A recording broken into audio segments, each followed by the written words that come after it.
बच्चे कल हमने चैप्टर 2 का सेकंड एक्सरसाइज कर लिया था और आपके लिए खुशी की बात यह है कि चैप्टर 2 ख़त्म हो गया है, क्योंकि 2.3 आप पूरा कट मार दें, ये आपके सिलेबस में अब नहीं है। ठीक है, अब हम चैप्टर 1 पर चलते हैं। चैप्टर 1 जैसे ही आप खोलेंगे तो आपको पहला टॉपिक मिलेगा यूक्लिड डिवीज़न लेमा।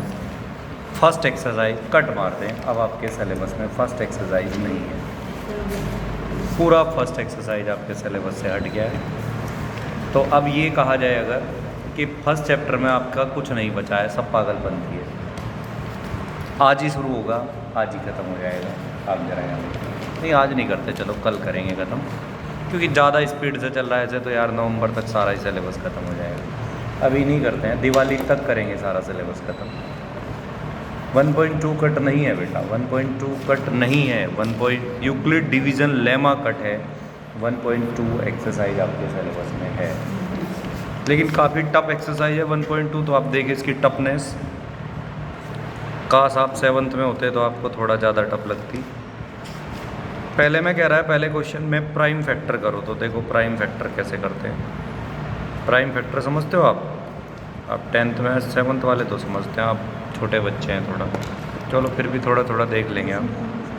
2 से कट किया 70, 2 से कट किया 35, 5 से कट किया 7, तो प्राइम फैक्टर हो गया 140 इक्वल टू हो गया 2 मल्टीप्लाई 5 मल्टीप्लाई 7। कभी कभी कह देता है प्राइम फैक्टर ट्री बनाओ, ट्री। तो ट्री कैसे बनाएंगे आप? ऐसे 140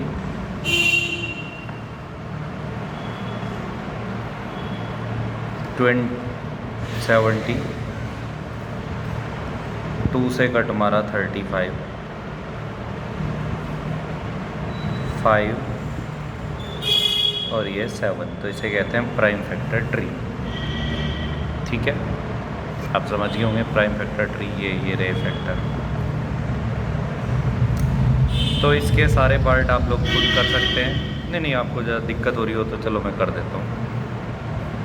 अब इसमें बचा कुछ नहीं है, मुझे बस खेलना है इसके साथ। 2 7 जा 2 8 जा, 2 3 जा 2 9 जा 13, तो 156 इक्वल टू 2 मल्टीप्लाई 3 मल्टीप्लाई 13 हो जाएगा। ठीक है, अब आगे बढ़ते हुए बच्चा लोग हम सेकंड क्वेश्चन है, ज़रा देखिए क्या कह रहा है। Find the HCF and LCM of the following integers. Verify करें HCF और LCM का प्रोडक्ट 2 नंबर्स का प्रोडक्ट के इक्वल होता है। इसका पहला पार्ट है सेकंड क्वेश्चन का। 26 इसका प्राइम फैक्टर करेंगे तो 2 से काटेंगे तो 13 टाइम कट जाएगा। मतलब मैंने ट्री बना दिया यार, चलो बनाना नहीं था तो मत बनाओ। 91 ये 7 से डिवाइड होगा, 91 इक्वल टू हो जाएगा 7 मल्टीप्लाई 30। HCF निकालना है, HCF दोनों में से जो कॉमन है वो निकाल लें आप, 13 आ जाएगा। अब आपको LCM निकालना है। LCM निकालने का तरीका होता है पहले फैक्टर कम्प्लीटली लिख लें, अब दूसरे में से वो फैक्टर लिखें जो अब तक आपने नहीं लिखा है। 13 राइट आउट कर चुके हैं तो 7, 182 आ जाएगा। नाउ वेरिफिकेशन करनी है। HCF multiply LCM equal to 13 multiply 182 multiply तो आप कर लेते होंगे क्या आता है। और यहाँ first number multiply second number करना है। 26 मल्टीप्लाई 91 भी कर लेंगे, दोनों सेम आएंगे तो वेरिफिकेशन हो जाएगा। अब हम पहुँचते हैं क्वेश्चन नंबर 3 पर। आपको LCM और HCF दोनों निकालने हैं फैक्टर से, 12, 15 और 21। काश आप 7th में होते तो आपको ये थोड़ा इजी लगता। 12 का फैक्टर होता है 2 × 2 × 3। 15 का फैक्टर होता है 3 × 5। 21 का फैक्टर होता है 3 × 7। HCF लिखना है कॉमन फैक्टर जो सब में है, 2 सब में नहीं है, ये भी 2 सब में नहीं है, 3 है।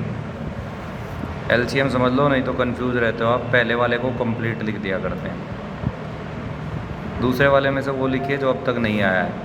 3 आ चुका है, 5। तीसरे में आ जाइए, अब वो लिखिए जो अब तक नहीं आया है। ये 3 तो आ चुका है। एक चीज़ समझ लेना यार, डबल 3 होता तो एक बार और 3 लिखना होता। तो ये हो गया LCM।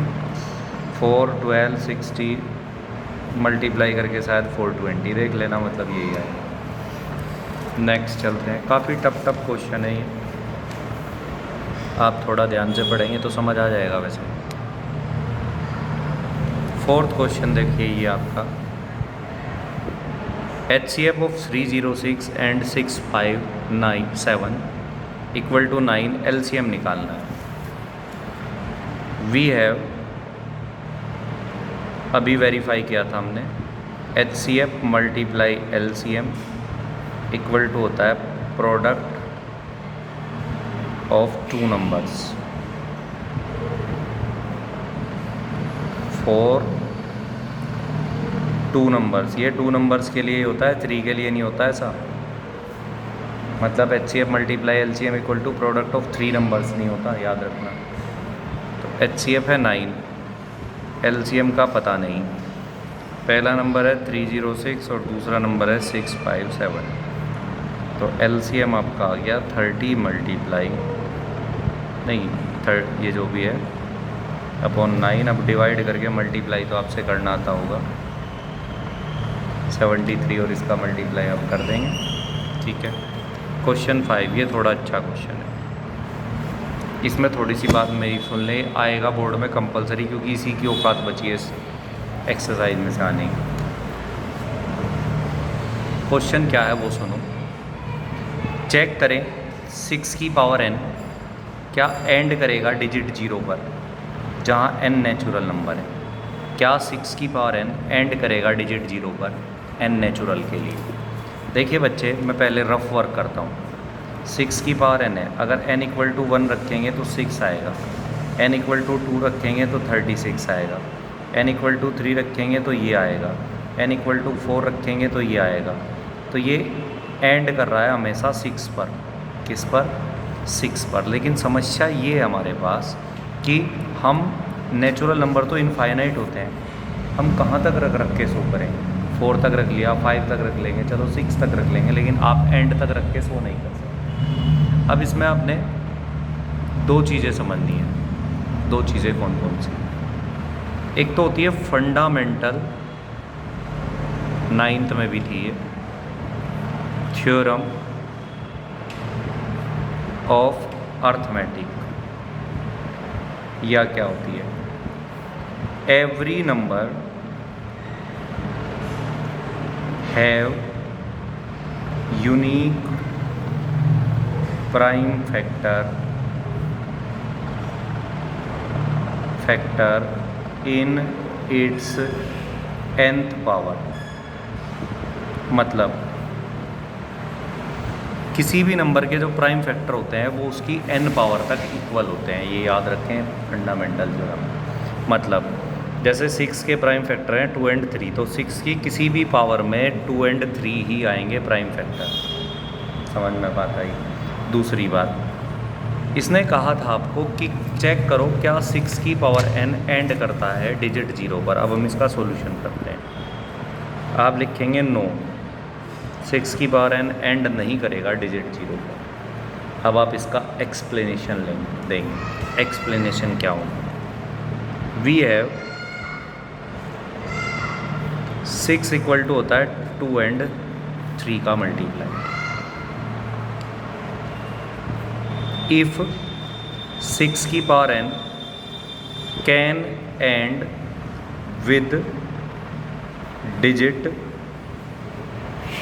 0, then 5 be its prime factor, but by fundamental theorem FT लिख सकते हैं of arithmetic, every number have unique prime factor and 5 is not the prime factor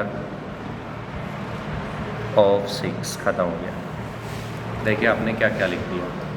आपने पहले लिखा कि 6 के प्राइम फैक्टर 2 और 3 होते हैं।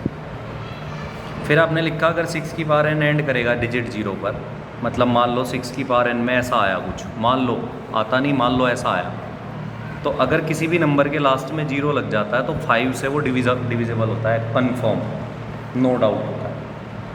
तो हमने लिखा कि अगर 6 की पावर n एंड करेगा डिजिट 0 पर तो 5 इसका प्राइम फैक्टर हो जाएगा। But prime factor of, but by fundamental theorem of arithmetic every number have unique prime factor in, ये पूरा लिख दो, इट्स nth पावर, अपनी nth पावर तक, और 5 प्राइम फैक्टर नहीं है 6 का। बस ख़त्म। दोबारा समझ लें क्या लिखा है। देखो बेटा, अगर कोई भी नंबर 0 डिजिट पर एंड करता है यानी कि उसकी यूनिट डिजिट 0 हो जाती है। एंड करने का मतलब होता है यूनिट डिजिट 0 होना। तो अगर उसकी यूनिट डिजिट 0 हो जाएगी तो एक कन्फर्मेशन है कि वो डिविजिबल बाई 5 होगा, और 6 5 का प्राइम फैक्टर नहीं होता है। आगे चलते हैं। एक्सप्लेन ये एंड ये आर कंपोजिट नंबर। अब यहाँ एक नई बात आपको पता तो होनी चाहिए, लेकिन चलो मैं बता देता हूँ। नेचुरल नंबर के पार्ट्स किए जाते हैं 2 जगह। एक तो आपको पता होगा ओड और इवन में, 1 3 5 7 ये ओड होते हैं, 2 4 6 8 ये इवन होते हैं। लेकिन नेचुरल नंबर का एक दूसरा भी डिवीज़न किया जाता है। नेचुरल नंबर, इसे दूसरी जगह तोड़ा जाता है, न्यूट्रल, प्राइम और कंपोजिट। न्यूट्रल 1 जिसका एक सिंगल फैक्टर होता है इटसेल्फ 1। प्राइम, ध्यान से सुनना, कभी गलत बताओ कोई पूछे, प्राइम जिसके 2 फैक्टर होते हैं, एक तो वो अपने आप और एक 1। न्यूट्रल का एक फैक्टर होता है, प्राइम के 2 फैक्टर होते हैं। Composite, a number which can express in the product of 2 or more prime, 2 or more primes।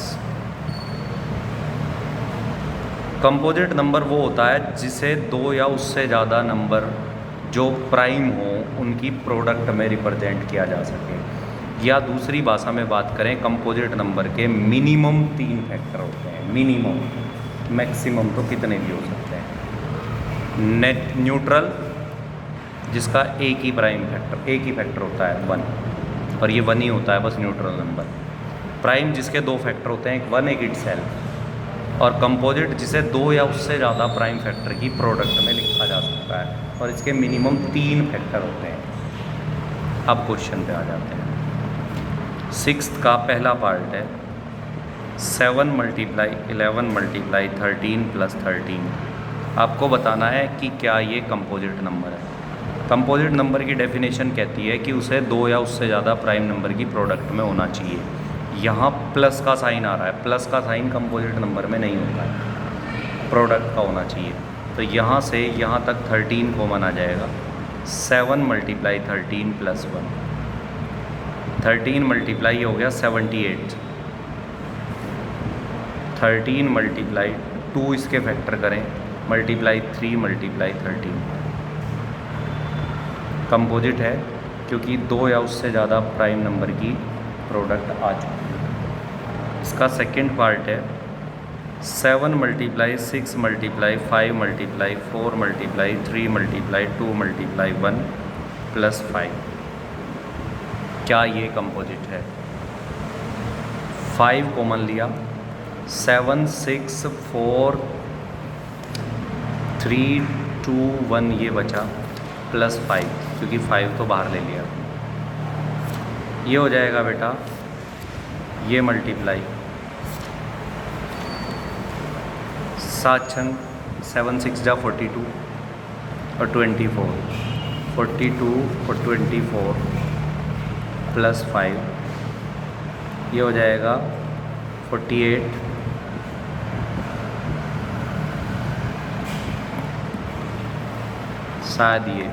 शायद देख लेना, कैलकुलेटिव मिस्टेक हो सकती है यहाँ, आप कैलकुलेशन खुद कर लें।